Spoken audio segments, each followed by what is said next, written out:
All right, welcome back to our second session. This is part two of our message on the fullness and the unity of the faith, studying from Ephesians chapter 4, verses 11 through 14, coupled with Romans chapter 11, verses 25 and 26.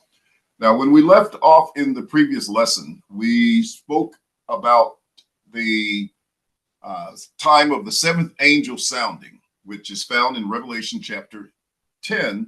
And we see in that context that this is the time when the mystery of God is finished. Now, before we get started, we hope that if you enjoyed the previous lesson, that you will go ahead and subscribe if you haven't done that. Also, give us a like and leave some comments. Of course, I know there'll probably be a few comments on the message, both pro and con. We encourage you to visit our website at allthingsfulfilled.com. And we'll talk more about that as we move through the lesson. Now, in Revelation, just to reiterate from chapter 10, starting in verse 5, he says, "The angel whom I saw standing on the sea and on the land raised up his hand to heaven and swore by him who lives forever and ever, who created heaven and the things that are in it, and the earth and the things that are in it, and the sea and the things that are in it, that there should be delay no longer. But in the days of the sounding of the seventh angel, when he is about to sound, the mystery of God would be finished, as he has declared to his servants, the prophets." Now, we're saying that the sounding of the seventh angel, which is the last trumpet, is the time of the arrival at the unity of the faith. And that parallels the fact that he gave some to be apostles, meaning and teachers and pastors, etc., with these inspired gifts, with inspiration, and that would last until the seventh angel sounded, until the coming of Christ. Now, this text, as we said, is quoted from Deuteronomy chapter 12 and verse 40. It's also quoted in Daniel chapter 12 and verse 7. So you want to look at that when he talks about the angel raising his hand, and that shows you the continuity of Deuteronomy 32 being the last days of Israel as a nation. And also we have Daniel chapter 12 that talks about the time when the power of the holy people has been completely shattered. So that's the meaning. And then another text in Revelation that deals with that is, once the seventh angel sounds, the Bible says in verse 15 of chapter 11, "Then the seventh angel sounded, and there were loud voices in heaven saying, the kingdoms of this world have become the kingdoms of our Lord and of his Christ, and he shall reign forever." Now, notice what happens, as the 24 elders fall on their faces in worship. It says they give thanks because of the one who is, who was, and who is to come. The nations are angry. The wrath has come, the time of the dead that they should be judged, and the time that he would reward his servants. So all of that is taking place at the time when the seventh angel sounds and when the mystery of God is finished. So what Ephesians and Romans 16, 25 and 26, Colossians 1, 25 through 28, and Ephesians 2 and 3, all of what they were talking about is this mystery of God that would be finished, and that happens at the last trumpet. Now, let's go back to the text when we were discussing before concerning Ephesians chapter 4, and take a look at some things that we have there. And by the way, since this is the time of the sounding of the last trumpet, that means it's also the time of the resurrection of 1 Corinthians 15, because 1 Corinthians 15 mentions that at the time the dead will be raised, that would be the sounding of the last trump. The trump of God would sound, the dead in Christ will be raised incorruptible. So that has to correlate with the mystery of God being finished, and therefore with the text in Ephesians chapter 4, because it is all about the time when the seventh angel sounds. That's also Matthew chapter 24 and verse 31, when the text says, "And he will send his angels to gather together from the four winds his elect." And that took place within that generation. Matthew 24, verse 34. Verse 30 says, "They would see the sign of the Son of Man in heaven, and all the tribes of the land would mourn, and they would see the Son of Man coming in power and glory coming on the clouds of heaven with power and great glory. Well, that's when he says he would send out his angels and gather together his elect from the four winds. And he says all of that would take place before that generation passed away. That means that's the time of the mystery. You see, all of these texts fall within the same time frame. That's the time of the mystery. That's the time of the coming of the Lord in power and glory. That's the time of the resurrection. It's all in that generation, and that's the time of arrival at the unity of the faith. Now, another text we might as well throw in, since we're talking about trumpets blowing, would be 1 Thessalonians chapter 4. That text has to fit as well. That's why the text says, by the word of the Lord, we who are alive and remain. And what happens at the last trump? The trumpet sounds and the dead are raised. And so from that perspective, all of this is coming together, and you have to see that in terms of the mystery of God being completed. But now let's get more into the text in Ephesians so we can see how all of this correlates together. So once again, in Ephesians, when he says he gave some apostles, some prophets, some evangelists, some pastors and teachers for the perfecting of the saints, for the work of the ministry, for the edifying of the body of Christ, till we all, now who are the all in the context of Ephesians? It was the Jews and the Gentiles. That's the all. And of course, all the individuals made up within that group, but that's the primary all that he's talking about, because he said both, that is the two. So these are two coming together as one. And in saying that, let's look at more specifically what this unity of the faith entails here. Now, he says in verse 4, or chapter 4, till we all come to the unity of the faith. And he defines that by using several statements as a positives in the text. Till we all come to the unity of the faith and of the knowledge of the Son of God. So coming to the unity of the faith, or arriving at the unity of the faith, is arriving at the knowledge of the Son of God. To a perfect man, to the measure of the stature of the fullness of Christ. So the unity of the faith, therefore, equals the knowledge of the Son of God. It equals, and that's the complete will of God and the fulfillment of all things, because it includes what is inferred or implicit in the fulfillment of the word of God. All right. And so he says to a perfect man, so that would be the unity of the faith, to the measure of the stature of the fullness of Christ. That too is the unity of the faith. So what Paul has done in Ephesians chapter 4 is told us that the arrival at the unity of the faith equals the perfect, the becoming mature. And it means also the knowledge of God and that measure of the stature of the fullness of Christ, that state called the fullness. Now, Paul has already mentioned the fullness, and we'll come back to that in at the appropriate time.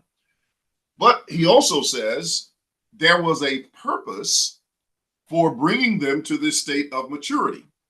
He says that we should no longer be children, tossed to and fro and carried about with every wind of doctrine by the trickery of men in cunning craftiness and deceitful plotting. So he didn't end everything at the arrival of the unity of the faith and of that fullness that they were coming to. He said that was a point where they would no longer be children, and from that time forward, they would be able to function in a different way. You see, the Holy Spirit was designed to bring them to a state of maturity where they would no longer be children, nepioi, because they couldn't inherit, they couldn't receive the kingdom. but it was the kingdom that was declared at the time that the mystery is fulfilled, meaning that it has come in its fullness. And we're going to see in relation to that statements that talk about something moving beyond that. Once you become an adult, you're no longer a child. You move beyond that and you can't go back to being a child in terms of your legal status and in terms of your maturity as an adult.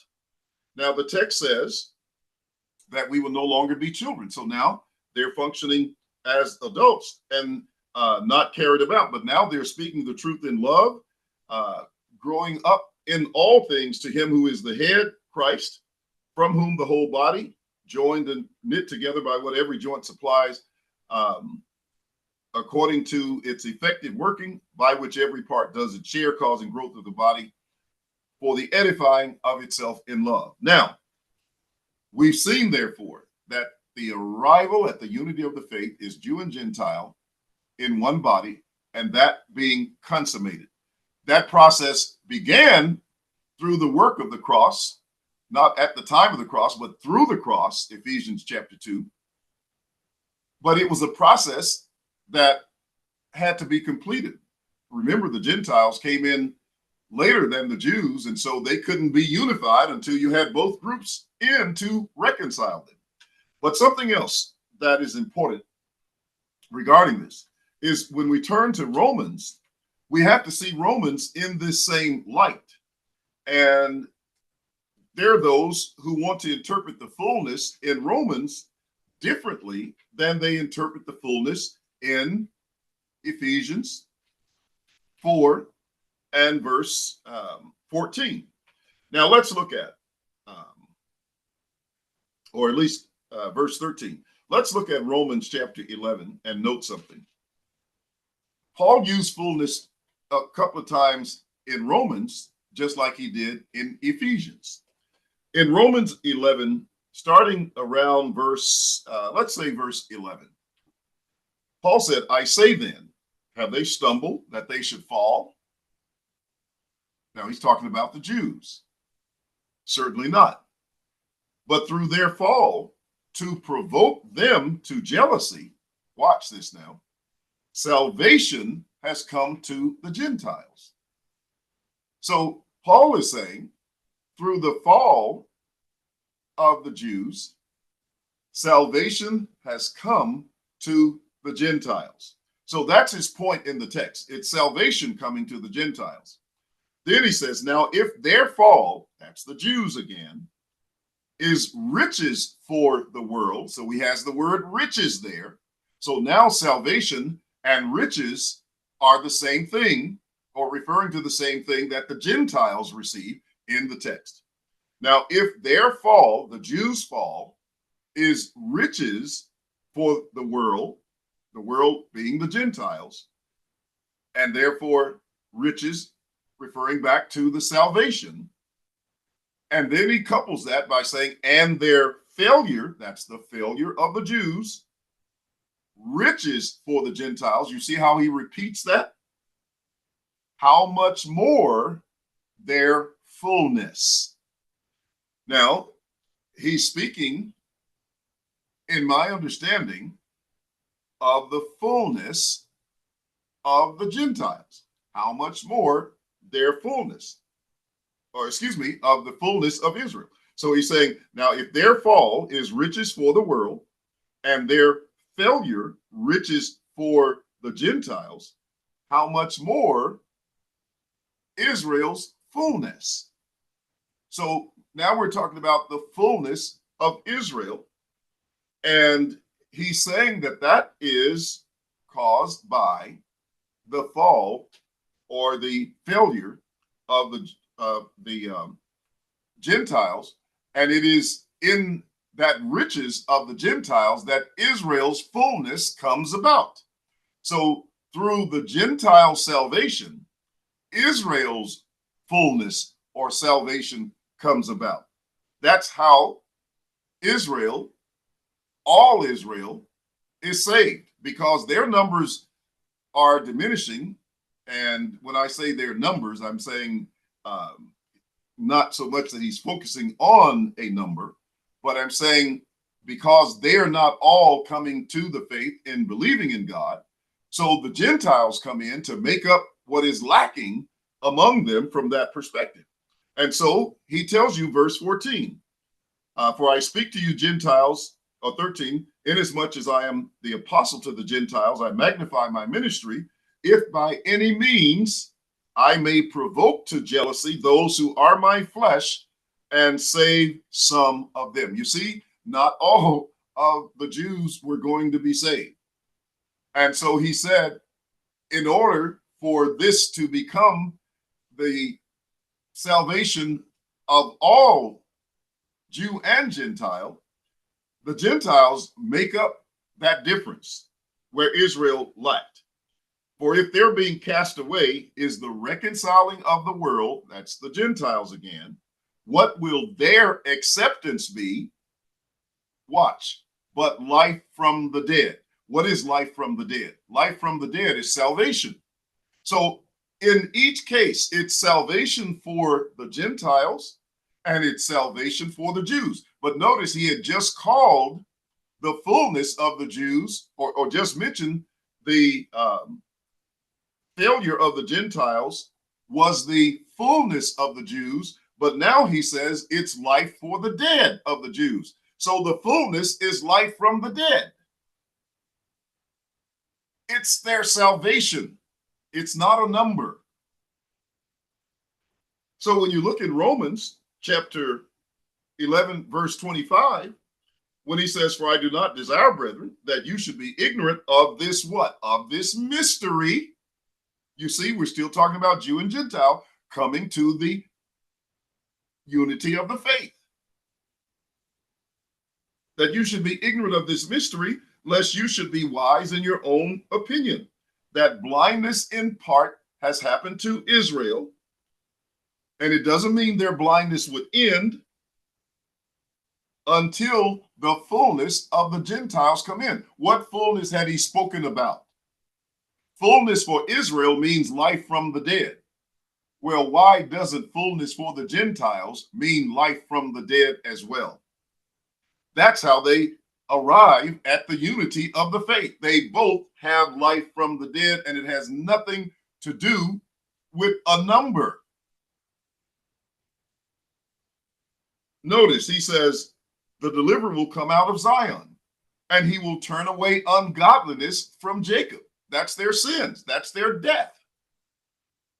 For this is my covenant to them when I take away their sins. That's their life from death, from the dead. And when does that happen? At the last trumpet. When the seventh angel sounds, that's the time of resurrection. Now, something else is important. When we look in Isaiah chapter 27, verses 9 through 13, and I won't have time to read all of that. Maybe what I'll do is I will come back. I thought I was going to do 2 videos. I'm going to come back in a 3rd video. It'll be very short, but we're going to tie in these other verses so that you understand what is being said concerning them. But we've already seen, and here's the point I want to leave you with. We've already seen where in Ephesians, he said when they come to the unity of the faith, that they would no longer be children tossed to and fro. In other words, they've come to maturity. They are now adults. They are legally able to receive the inheritance, that is the kingdom of God, and they continue in that state.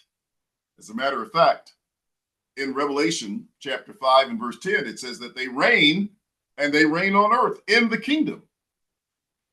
So we're going to pick up on this point when we come back in another session, but it will be a short one to get these last points in. So thanks for watching. Be sure and subscribe, hit that like button, and we'll talk to you